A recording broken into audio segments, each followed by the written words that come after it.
Hello everyone, দিনটা ছিল শ্রাবণ মাসের চতুর্থ সোমবার মানে শেষ সোমবার। আর এই দিন আমরা উপোস করেছিলাম। তো এখানে মা আর আমি পুজো দিয়ে নিয়েছিলাম। তারপরে ভাবলাম আজকে একটু ঘুরতে যাওয়া যাক, যেহেতু বাবারও ছুটি ছিল। তো আমরা সবাই মিলে বৌদি, মিষ্টি, ঘন্টু আমরা রেডি হয়ে বেরিয়ে পড়লাম। আর আজকে আমরা গেছিলাম আমাদের খুব কাছেই বনগাঁতে লোকনাথ মন্দিরে। আর আমি এখান থেকে যাওয়া আসা করেছি, কিন্তু কখনো মানে মন্দিরের ভেতরে যাওয়া হয়নি। তো গেলাম প্রথমেই, এখানে তো মহাদেব রয়েছে। কত বড় মহাদেবটা দেখেছো তোমরা নিশ্চয়ই।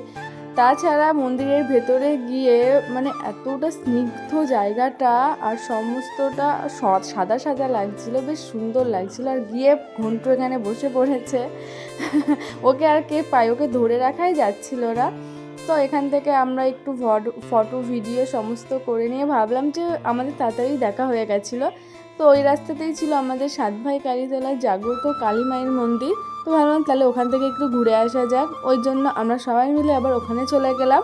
আর এখানে এসে মায়ের দর্শন করে নিয়ে মন্দিরের পেছনের দিকে গিয়েই দেখলাম সমস্ত জায়গাটা জল উঠে গেছে। আগে যখন মেলার সময় এসেছিলাম এখানে কিন্তু এত জল ছিল না, মানে এখানে মেলা বসেছিল, দোকান ঘাট সমস্ত কিছু এখানেই ছিল।